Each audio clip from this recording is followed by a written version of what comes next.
ಯೇಸು ಕ್ರಿಸ್ತರ ಜನ್ಮದಿನದ ಅಂಗವಾಗಿ ನಡೆಯುವ ಕ್ರಿಸ್ಮಸ್ ಹಬ್ಬವನ್ನು ಸಂಭ್ರಮದಿಂದ ಆಚರಿಸಲು ಹೊನ್ನಾವರ ನಗರದಲ್ಲಿ ಕ್ರೈಸ್ತ ಸಮುದಾಯದವರು ಭರ್ಜರಿ ಸಿದ್ಧತೆ ನಡೆಸಿದ್ದಾರೆ. ಜಗತ್ತಿಗೆ ಶಾಂತಿ ಹಾಗೂ ಪ್ರೀತಿಯ ಸಂದೇಶ ಸಾರಿದ ಯೇಸು ಕ್ರಿಸ್ತರ ಜನ್ಮದಿನವನ್ನ ಸಂಭ್ರಮಿಸುವ ಕ್ರಿಸ್ಮಸ್ ಹಬ್ಬದ ಖುಷಿ ಹೊನ್ನಾವರ ತಾಲೂಕಿನಾದ್ಯಂತ ಪಸರಿಸುತ್ತಿದೆ. ಕ್ರಿಶ್ಚಿಯನ್ನರು ಪವಿತ್ರ ಕ್ರಿಸ್ಮಸ್ ಹಬ್ಬವನ್ನು ಆಚರಿಸಲು ಸಕಲ ಸಿದ್ಧತೆ ಮಾಡಿಕೊಳ್ಳುತ್ತಿದ್ದು, ತಾಲೂಕಿನ ಎಲ್ಲ ಚರ್ಚ್ಗಳು ಸಿಂಗಾರಗೊಳ್ಳುತ್ತಿವೆ.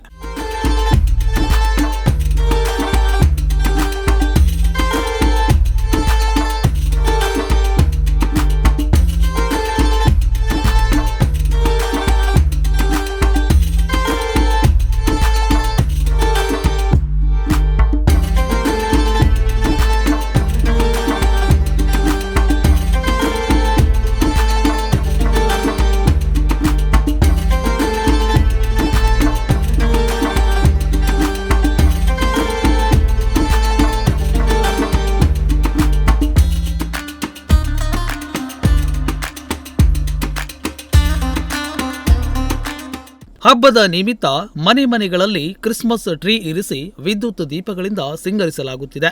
ಮನೆಗಳಿಗೆ ಸುಣ್ಣ ಬಣ್ಣ ಬಳಿದು ಒಳ ಹಾಗೂ ಹೊರಾಂಗಣವನ್ನ ಅಲಂಕಾರ ಮಾಡಲಾಗುತ್ತಿದೆ.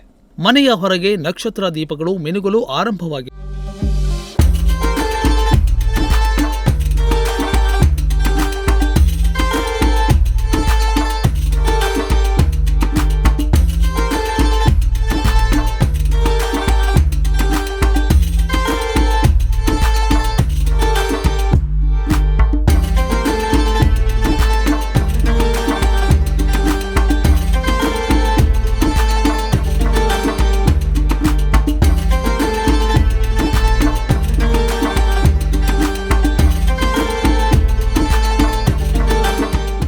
ಕೆಲವರು ಮನೆಯ ಮುಂದೆ ಗೋದಲಿಗಳನ್ನ ನಿರ್ಮಾಣ ಮಾಡುತ್ತಿದ್ದಾರೆ.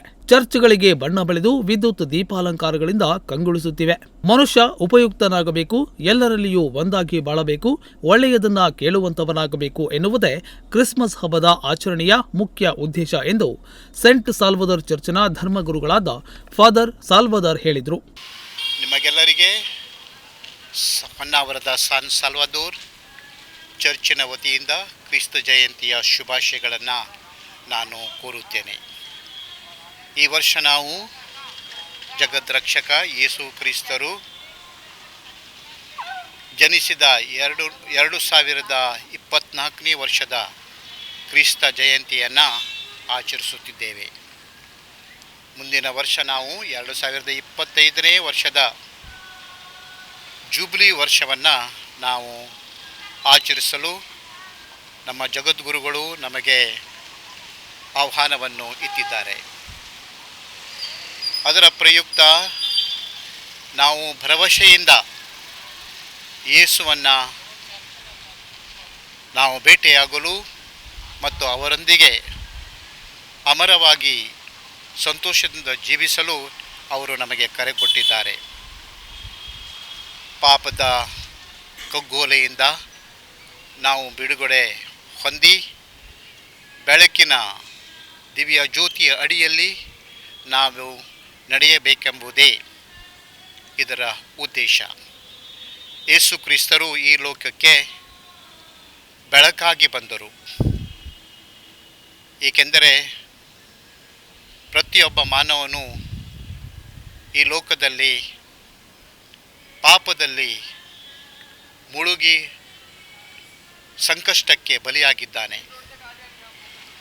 ಅದರಿಂದ ಪರಿಹಾರವನ್ನು ಪಡೆದು ಜೀವಿಸಲು ಅವಣಿಸುತ್ತಿರುವಾಗ ಪ್ರಭು ನಮ್ಮ ಜೀವನಕ್ಕೆ ಒಂದು ಭರವಸೆಯ ದಾರಿದೀಪವಾಗಿ ಈ ಲೋಕದಲ್ಲಿ ಮನುಷ್ಯಾವತಾರವನ್ನು ತಾಳಿ ಬಂದಿದ್ದಾರೆ. ಇದು ದೇವರ ಅತಿ ದೊಡ್ಡ ಕೊಡುಗೆ ನಮಗಾಗಿದೆ.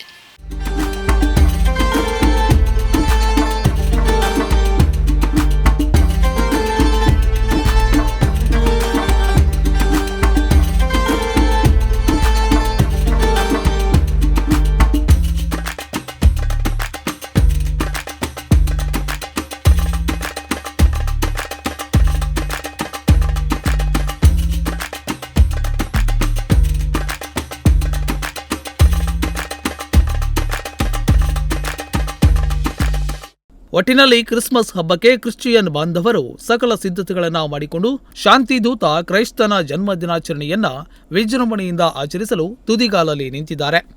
ವೀರೇಶ್ ಜೊತೆಗೆ ವಿಶ್ವ, ನುಡಿಸಿರಿ ನ್ಯೂಸ್, ಹೊನ್ನಾವರ.